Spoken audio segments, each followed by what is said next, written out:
Konflik antara Thailand dan Kamboja memiliki akar sejarah panjang, yang berakar pada batas wilayah dan warisan kolonial. Perselisihan yang paling terkenal berkaitan dengan kawasan sekitar Candi Previher, sebuah situs keagamaan Khmer kuno yang terletak di wilayah perbatasan antara kedua negara.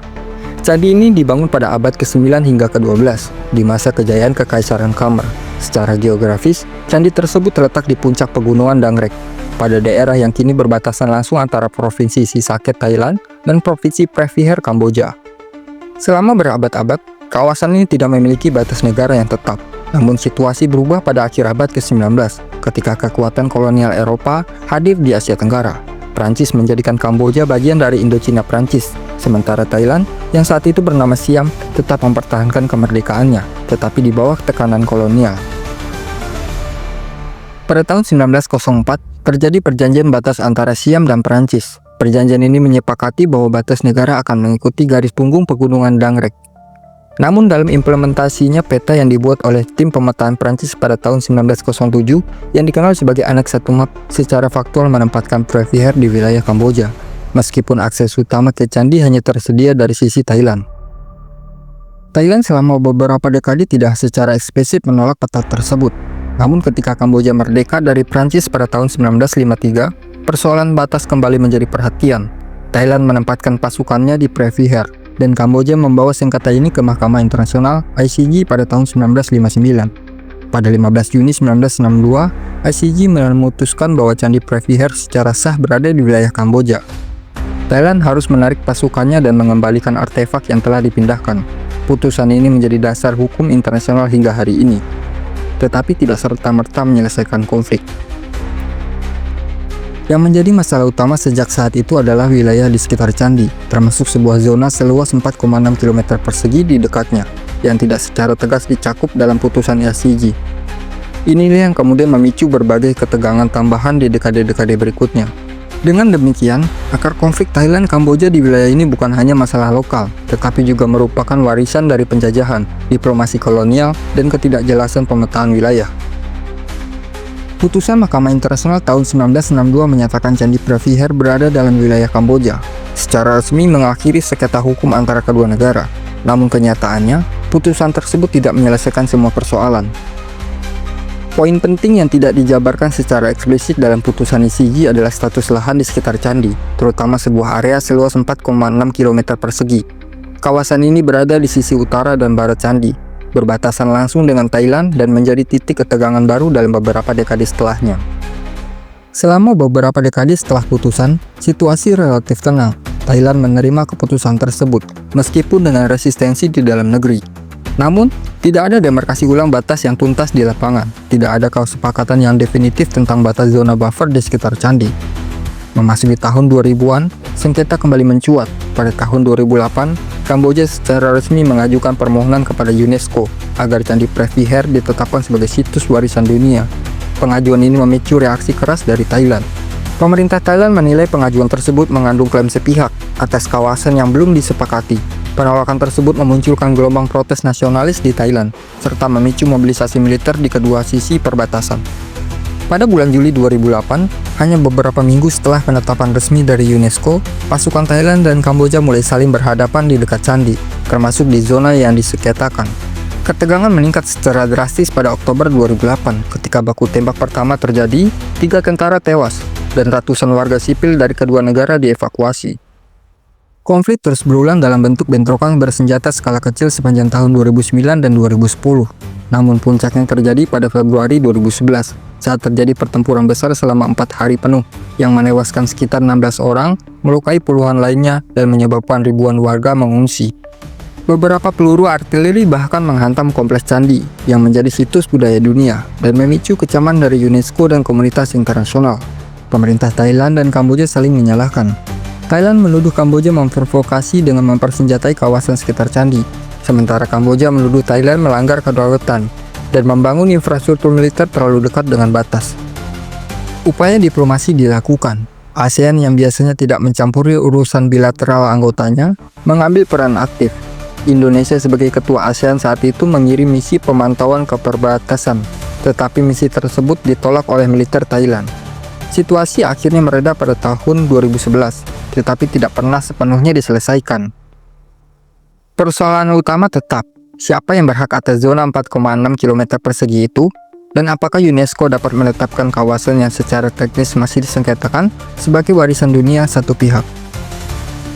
Inilah yang kemudian membawa Kamboja kembali ke Mahkamah Internasional pada tahun 2011 untuk meminta interpretasi ulang atas putusan tahun 1962. Pada bulan April 2011, menyusul eskalasi militer di sekitar Candi Previher, pemerintah Kamboja secara resmi mengajukan permintaan kepada Mahkamah Internasional di Den Haag untuk memberikan interpretasi ulang terhadap putusan ICJ tahun 1962. Tujuan Kamboja jelas, untuk mengakhiri ambiguitas hukum mengenai zona sekitar candi, terutama lahan seluas 4,6 km persegi yang selama ini dipersengketakan. Selama lebih dari 2 tahun, Mahkamah Internasional melakukan pemeriksaan mendalam, termasuk mendengarkan argumen kedua pihak, memeriksa dokumen sejarah, dan meninjau peta-peta yang digunakan dalam perjanjian awal. Pemerintah Thailand juga aktif menyampaikan bahwa keputusan sebelumnya tidak secara eksplisit menyebut batas wilayah, hanya menyatakan lokasi candi. Akhirnya, pada 11 November 2013, ICJ mengeluarkan interpretasi resmi. Mahkamah menegaskan kembali bahwa Kamboja memiliki kedaulatan penuh atas Candi Previher. Mahkamah menyatakan bahwa Thailand wajib menarik pasukan militer, polisi, atau penjaga perbatasan di wilayah sekitar candi, yang dinyatakan sebagai bagian integral dari kawasan yang dilindungi oleh putusan 1962. Meskipun tidak menyatakan secara eksplisit bahwa seluruh zona 4,6 km persegi berada di bawah Kamboja, ICJ menyatakan bahwa wilayah yang berhubungan erat dengan struktur candi secara hukum berada dalam kedaulatan Kamboja. Putusan ini disambut positif oleh Kamboja dan diterima dengan hati-hati oleh Thailand. Tidak ada penolakan resmi dari Thailand, meskipun muncul reaksi negatif dari kelompok nasionalis dalam negeri. Namun pemerintahan Thailand menyatakan akan menghormati hukum internasional. Setelah keputusan tersebut, situasi perbatasan mulai tenang. Kedua negara sepakat menarik pasukan dari garis depan dan membentuk zona damai, tidak bersenjata. Aktivitas wisata mulai kembali di sisi Kamboja, dan upaya demarkasi ulang batas kembali dibahas melalui Komisi Bersama Perbatasan. Meski tidak menunjukkan kemajuan signifikan, dalam periode 2014 hingga 2022, tidak ada bentrokan militer yang besar yang tercatat. Namun hubungan bilateral tetap sensitif, terutama karena adanya klaim-klaim budaya, isu pencurian artefak, dan masih belum tuntasnya pemetaan ulang batas. Kedamaian yang terjadi merupakan keseimbangan politik, bukan solusi struktural. Zona abu-abu di perbatasan tetap belum diselesaikan secara menyeluruh, dan ketegangan potensial terus ada, terutama jika terjadi perubahan politik di salah satu negara. Pada tahun 2024 hingga awal 2025, situasi perbatasan antara Thailand dan Kamboja relatif tenang dibanding masa lalu. Namun sejumlah insiden kecil sempat terjadi. Kritik terhadap pembangunan infrastruktur dekat zona abu-abu terus muncul, seperti pengerasan jalan atau pembangunan pos militer.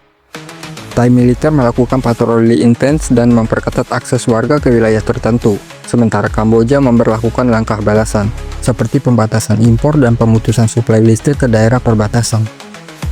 Pada Februari 2025, insiden di Prasata Muangthom di bagian wilayah sengketa terjadi ketegangan ketika wisatawan Kamboja dinilai menyanyikan lagu kebangsaan. Pihak Thailand memprotes, menyebut ini pelanggaran etiket di situs yang mereka anggap berada di wilayahnya.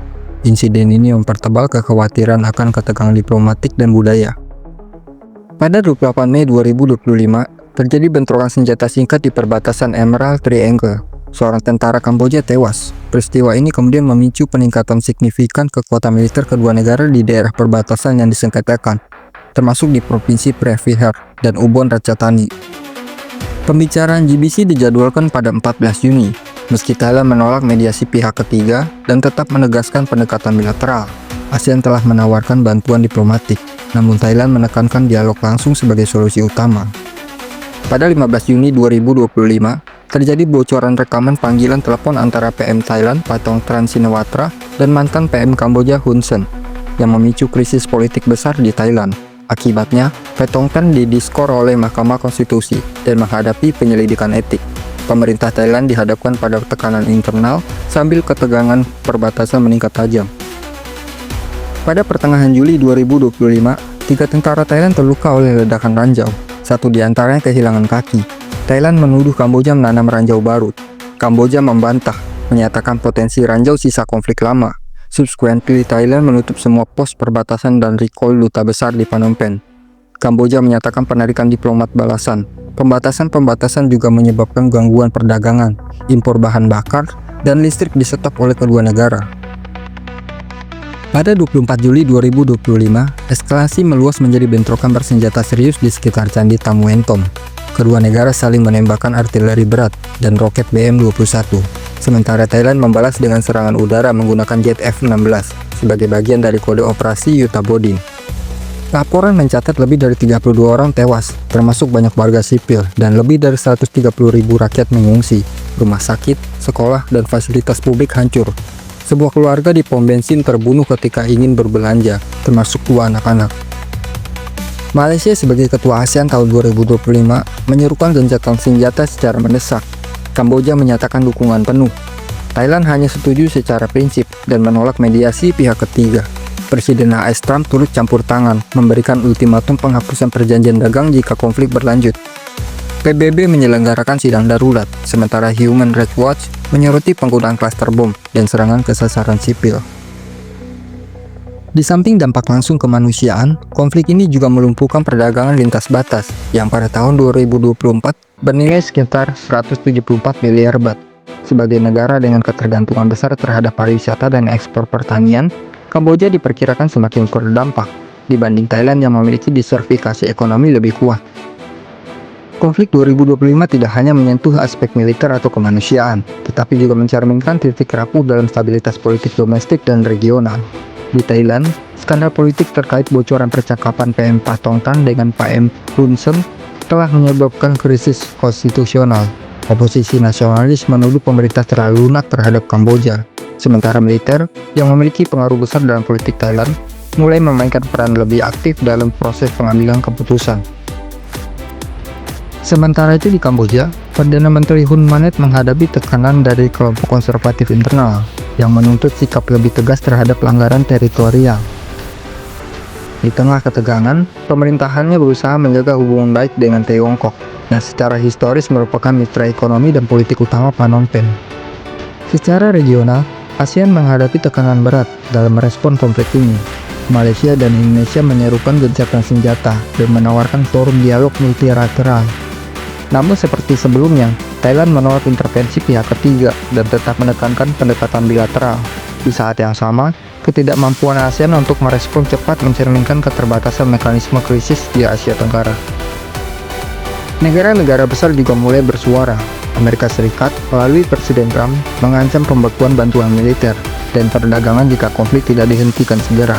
China, meskipun tidak mengambil posisi terang-terangan, mengirimkan sinyal bahwa stabilitas kawasan menjadi prioritas utama karena mengingat investasi mereka di kedua negara.